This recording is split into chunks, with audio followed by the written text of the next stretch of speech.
नमस्कार मित्रांनो, सन्मान महाराष्ट्रामध्ये आपल्या सगळ्यांचं स्वागत. मी हेमंत कुमार केळकर. मित्रांनो, मी आता प्रथम तुम्हाला एक व्हिडिओ दाखवतो. तो व्हिडिओ पहा. काही मिनिटाचा आहे किंवा काही सेकंदाचा आहे म्हटलं तरी चालेल.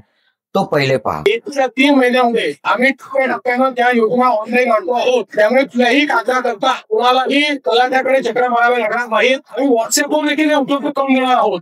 आता तलाठ्याकडे जायची आवश्यकता पडणार नाही.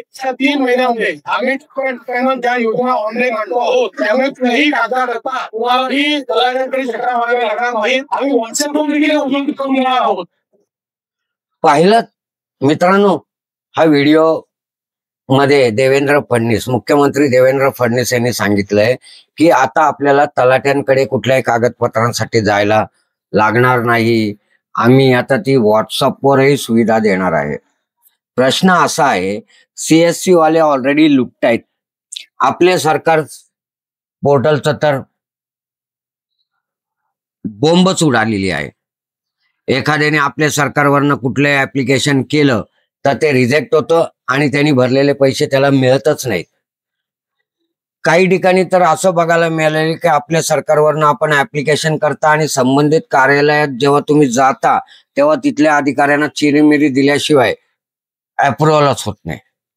मग अशी परिस्थिती ग्राउंड लेवलवर असताना देवेंद्र फडणवीस जे बोलतायत हे ग्राउंड लेवलवर लोकांचा त्रास वाचवणारा होईल का? की रिजेक्ट झाले तर लोकांनी भरलेले पैसे डुबणे म्हणजेच सरकार लुटून खाणे? काय आहे, एखादी गोष्ट रिजेक्ट झाली तर त्याचे पैसे त्याला रिटर्न त्याच्याच त्या अकाउंटमध्ये गेले पाहिजे ना, ज्या अकाउंटवरनं त्यांनी भरलेले आहेत. ते तर जात नाहीयेत, म्हणजे लोकांना नुकसान होतच आहे.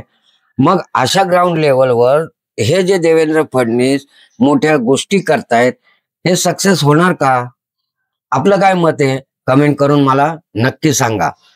सोबतच मला इतरांसारखं बोलता आलेलं नाहीये किंवा मी बोलू शकत नाहीये, पण माझ्या व्हिडिओला लाईक, शेअर, कमेंट नक्की करा. माझं मत जे मी व्यक्त केलेलं आहे त्याबद्दल आपल्याला काय वाटतं हे कमेंट करून नक्की सांगा. तुर्तास एवढेच. परत भेटू पुढच्या नवीन विषयासह. तेवर मी हेमंत कुमार केळकर आपली रजा घेतो. नाता जपला इथे मना मिळनाच घट्ट सांगत राहतो जन्म जन्मी महाराष्ट्र हे सत्य.